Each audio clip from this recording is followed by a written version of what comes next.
So, bali sa figure na to is, gagamit nga tayo, 'di ba, ng Kirchhoff's laws. Bale, gagamitin natin dito yung yung dalawang Kirchhoff's laws. Yung Kirchhoff's current law, tapos yung Kirchhoff's voltage law. So, 'di ba ganito yung figure? Ang first na gagawin natin is parang i-assume na yung current ng yung flow ng current. Okay?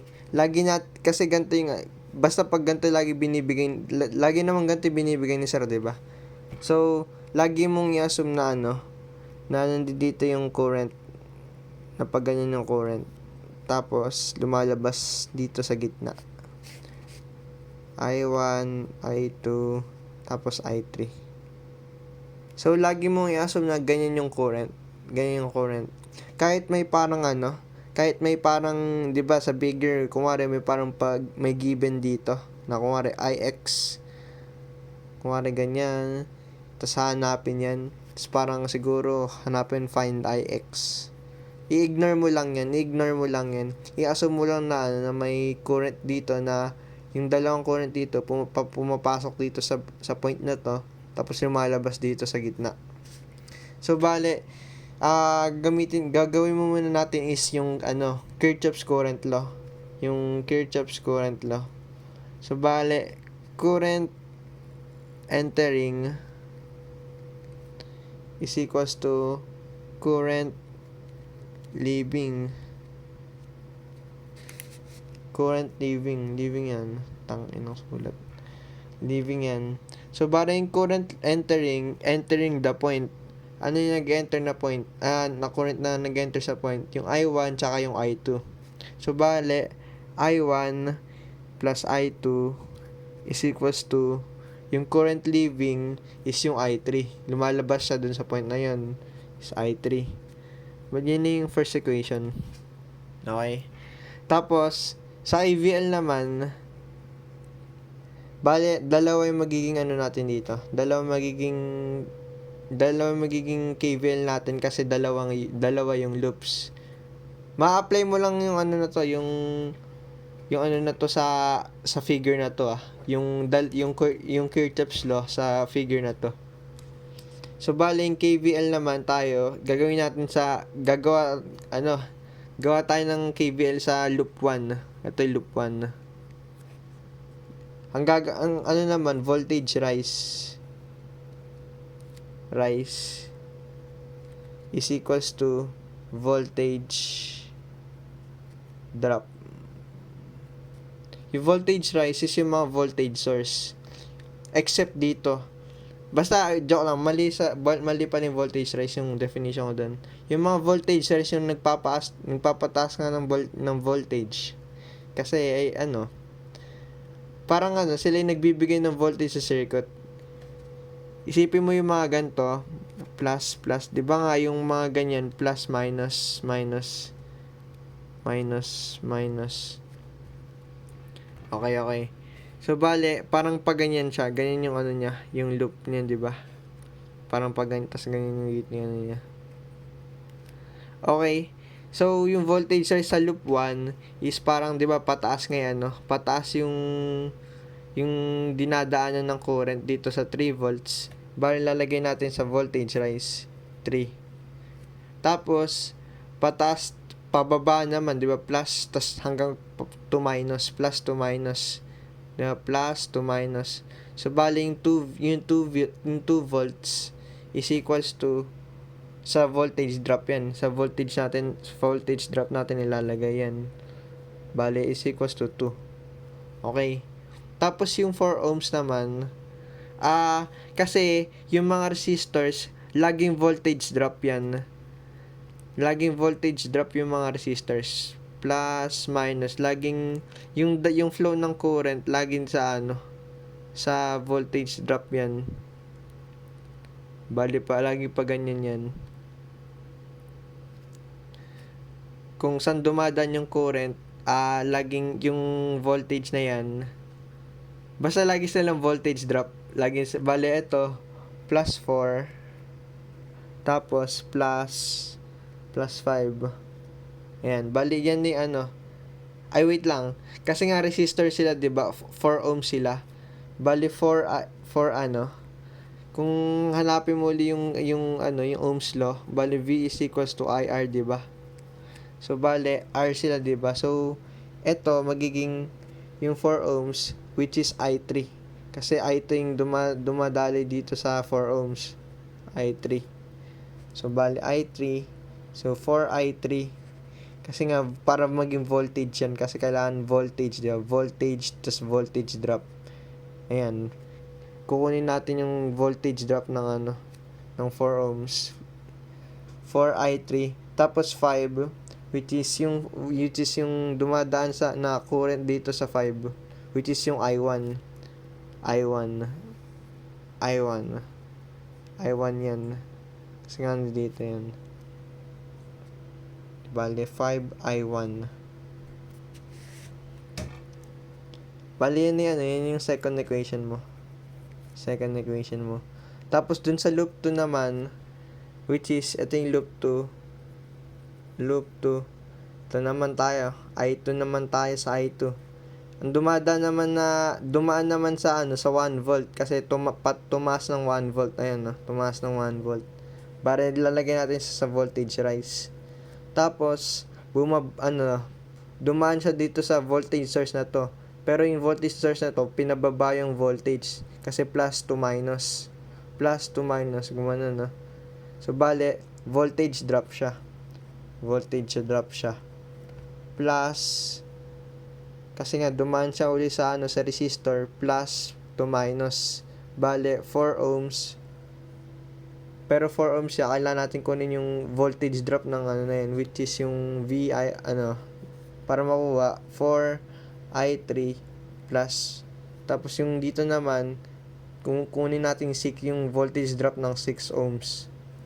Bale, 6I, which is yung current ang dumadali sa kanya, I2. I2. Bali yan yan yung tatlong equations natin. Tapos, gawa tayo ng matrix. Huwag ka maumay, Wait lang.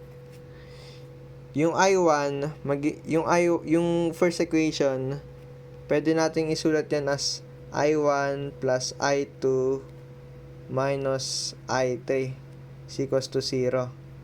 Tapos, yung dito, ito naman, i-rearrange natin.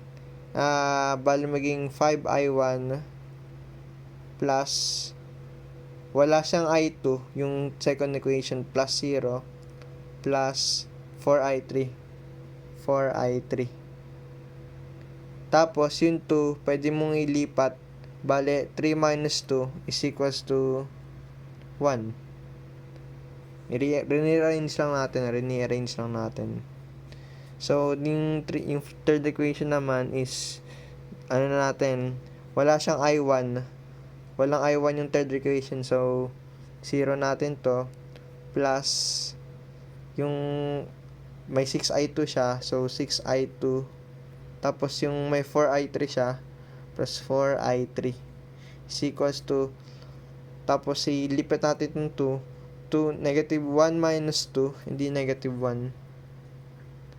Okay, negative 1. So, i-arrange natin siya as matrix. Bali, yung I1, which is yung first term, yung mga yung mga number lang natin ilagay sa matrix. Bali, sa I1, 1, tapos 1, tas negative 1. Kasi 1I1 plus 1I2 minus negative 1I3. Ganyan, negative 1I3. Okay. Tapos, yung second equation naman, 2, hindi. Second equation naman is 5, tapos 0, tapos 4. Tapos, yung third equation naman, 0, 6, tsaka 4. Ayan. Tapos, hanapin natin yung mga unknowns, which is yung I. Yung mga unknowns is I1, I2, I3. Ganyan lang. Tapos, equals. Cramer's rule to Tapos, equals to 0, 0, tapos 1, tapos negative 1. Ganyan. Bali, ganyan yung magiging yung matrix. Tapos, ilalagay sa calculator. Ilalagay natin sa calculator. Punta tayo sa mode. Tapos, equation 5. Tapos, yung 2. Yung 2. Yan. Ganyan lang. Tapos, kunin natin which is yung 1. Bale, 1, 1, tapos negative 1, negative 1. Tapos yun sa D, which is yung 0. 0. 0. Tapos sa equation 2, 5, tapos 0, tapos 4, tapos 1.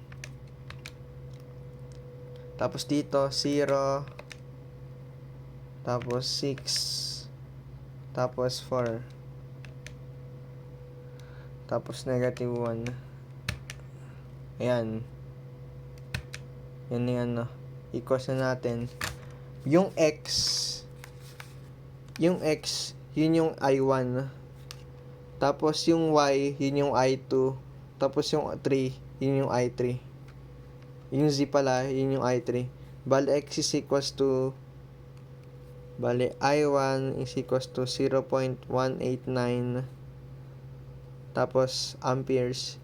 I2 is equals to negative 176 amperes. Tapos, I3 is equals to Z 0.014 amperes. Bali yan na. Negative yan. So, ibig sabihin, yung I2 is pag ganun talaga. So, ganyan. Basta i-write mo na lang na ito yung ito yung sagot sa I2. Opposite direction talaga yung I2. So, basta ganyan yung tamang So, paghahanapin yung yung IX na kanina, yung IX, pero opposite direction nga to, di ba? Ang opposite, yung parehas lang naman sila ng I1. So, IX is equals to bali, IX is equals to negative I1. Bali, negative 0.189. 189. Yan lang, amperes. Ganyan lang mag-Earthsops na.